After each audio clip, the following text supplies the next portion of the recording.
Hey yo, welcome to our channel today. First story. My mom led her boyfriend and my sister for 3 years until I planned revenge, which caused her to unalive and sent him to a death sentence. Also, if the formatting is wrong, sorry. Also, too long. Didn't read at the end. Edit. The reason I put the sentences that are right below this is because I know myself it sounds completely insane and a few people will say it's fake. Trust me, there is no one on this earth who wishes it was fake more than me. If I could go back, I would go to the neighbor sooner, but my reality is that I caused the unalive of my mom. I had to mature very early. I became like a surrogate to my sister for those last 3 years. I only wanted him to beat her up. He went to jail, and my mom got help. I never wanted her to unalive. First, this is a throwaway account. I will not be replying to comments. Take this as you will. This is my story of revenge against my mother and stepfather. First, our father passed away 4 years before all this started. Car crash. Maybe our lives would have been better if he hadn't unalived that day. Also, before I get into this, one thing you should know is that before this man came into our lives, our mother was amazing. She was loving, supportive, and put us above everything. But she would soon replace us with her new man and her new meth habit. When I was around 9 and my little sister was 7, our mom started dating this man. Let's call him PP. Was tall and weighed about 250 pounds. He had oily brown hair and a face filled with sores. I didn't like him from the start. He made me uncomfortable, to say the least. A few months after they started dating, P moved into our house. Everything was okay for the first few weeks, I guess. Then my mom started to act funny, staying up all night, not cooking us lunch or supper, not cleaning, snapping at us for no reason, and starting to hit us. Our lives had been turned upside down by this man so quickly. Then one night, he came into my bedroom, held me down, and assaulted me. I was screaming and crying for my mom, begging her to come help me, to come save me, please. And then I saw her, stood at the door, watching him assaulting me. My mom was just letting him do this to me. She was just watching like she was looking at a TV or something. When he finished and climbed off of me, he walked up to my mom, kissed her, and walked away with her. My mom just left me crying and bleeding. I was just assaulted and she allowed it to happen. Not long after they walked out, I heard them having sex in the living room. It was my 10th birthday. Happy birthday to me. A couple of nights later, I heard my little sister crying. I get out of bed to find my mom standing in her doorway. I run to the room to try to help her. And my mom sees me. She backhands me across the face, making me slam against the hallway wall. I can hear my sister crying and begging with no one coming to help her. That day was the day I started hating my mother. The assault went on for 3 years. I didn't know at the beginning, but soon found out that P had gotten my mom using meth. P and meth were the only important things in her life. My sister and I were nothing more than his play toys. I soon started noticing them arguing more and more about who got more hits. This one was stashing from the other one, and you smoked the last of it all by yourself. This is when I started planning my revenge. I noticed that after about 3 days, they would finally pass out and would sleep for almost 2 hours, and their bag of meth would always be on the bedside table beside them. I know most would ask, why didn't you call the police or child welfare? Because jail wasn't enough. He might have assaulted us, but she betrayed us. She turned her back on us, and I wanted revenge, and wanted her to suffer like we had. So every chance I got, I would move the bag, just at first, make it look tampered with. Then I started taking it from the bag and placing some of my mom's table. These things alone caused a lot of fighting. It started getting physical. I would keep my sister and I out of sight when this went on, and they never lasted long. Well, I continued to do this over a couple of months, taking more and more, flushing it or dropping it down the sink until the last day. The last day I took the whole bag. It's a good amount they had just re-upped, like they would say. I flushed the whole bag, and I locked my sister and me in my room and quietly prayed that they didn't realize it was me. I am not sure how long after I did this everything started, but we had watched like 3 Disney movies before they finally woke up.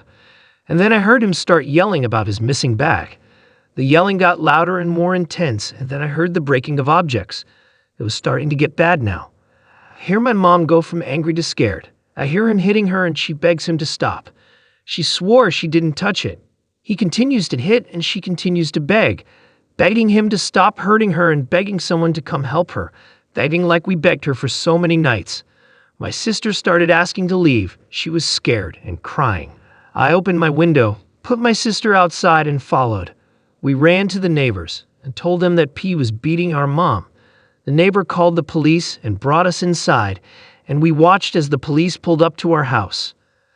I started to walk up to the door, stopped for a second, and then started yelling at the police and kicked the door open. After what felt like forever, we see P being brought out of the police car. I wait to see my mom follow, but she doesn't. I see an ambulance pull up and the paramedics run inside. A short time later, I see them rushing back with my mom. I catch a glimpse of her once beautiful face, now looking like ground meat. Her face was solid red, covered in blood. She ended up unalive on the way to the hospital. I never planned to have my mother unalive. I just wanted her to feel the pain we had been feeling for the last few years. And I guess in the end she did. She felt the pain and terror we felt every night for the last 3 years. She just felt it all in one night. Do I feel bad about what I did? No, I don't. If I hadn't done what I did, we would have been stuck there being assaulted and beaten every day until one of us would have unalived. Piece of shit was convicted of second-degree murder, possession of drug paraphernalia. I flushed the actual drugs, child adultery, pictures of us, 23 counts of aggravated assault, and 17 counts of aggravated assault against a person under 12 years of age. That last one is a death sentence where this all happened. We moved a few states over to be with our dad's parents. We hadn't seen them in almost 4 years, and for the first time in a long time, we actually felt safe. My sister still to this day doesn't know what I did, doesn't know that I played a big part in our mom's passing. And since we never talk about either of them, it never comes up. We are both happily married now. I have 3 children, she has 2. Both of us are active members of our PTA. No one looking at us today would ever guess the hell we went through or what I did to get us out of it. Too long. Didn't read. Our mom allowed her boyfriend to assault us for 3 years. They were hooked on meth. I made it look like mom was stealing it to make them fight. He ended up beating her to unalive. I didn't want her unalive. That wasn't my intention. He is in jail and my little sister and I are finally happy. Second story. My fiance's son falsely accused me of assaulting him for the past 6 months, which ruined my life. I have been in a relationship with my fiancée for nearly 3 years now. We intend to get married early next year and are both very happy. She has a 15-year-old son from a previous marriage with whom I developed a close relationship. I had always thought of him as a little brother. He always gave me a hand to take things to the dump and clean up the yard. We went fishing and camping some weekends, and he always told me what was going on in his life. I guess thinking about it now, he has always been a strange kid. I caught him staring at me a couple times when I was working out, which was strange. He would walk in on me in the shower and stare. I never really thought much of it. His mother works weekends. I usually sleep in as I work fairly long hours during the week. I woke up to the kid with no clothes in my bed sucking my D. I was kind of stunned initially and didn't know what to say. Then angry and yelled at him to get out and what the hell are you doing? He screams at me saying he loves me and doesn't want me to marry his mother and be with him. I tell him he is just confused and we will get him to see a psychologist. The whole thing seems surreal and I don't really know what to tell the kid who is crying without clothes and going off his tree screaming at me hysterically. I get out of bed and start to put my clothes on. He tells me he's going to unalive himself if I tell anyone. He then tells me if I don't love him, he will tell everyone I assaulted him, then unalive himself. I told him this is weird and to settle down and it will all pass. If he is into dudes, that's fine. But I love his mom and I can't be with him. He stormed out of the room yelling and swearing at me and crying. He hates me. I get a phone call about an hour later and she is screaming at me hysterically that I assaulted her son and I better be out of the house when she gets back and the police are going to come get me. I tried to explain what actually happened, but she wouldn't hear it. So here I am, booked into a hotel room waiting for the cops to come arrest me. Will they believe me when my own fiancé doesn't? Update. I feel sick and stressed, and I hope getting this out will make me feel better as I don't really have anyone to talk to or family to talk to. I felt I had to leave after the first phone call from my fiancée, not because I was guilty, but because it was her house. I have supported her and her son for the last 3 years as she has not been able to work. She owns the house and had done so prior to our relationship. I received a second phone call not long after with her screaming at me as to how I could assault her son, and she didn't believe me when I told her I didn't and what had actually happened. She said if she had to choose who to believe between me and her son, she would always believe her son. And she went off on a rant that she should never have trusted me around him and a whole heap of other stuff. I couldn't get a word in, and she hung up. About an hour later, her brother had tracked me down. We live in a small town with 2 hotels pretty much.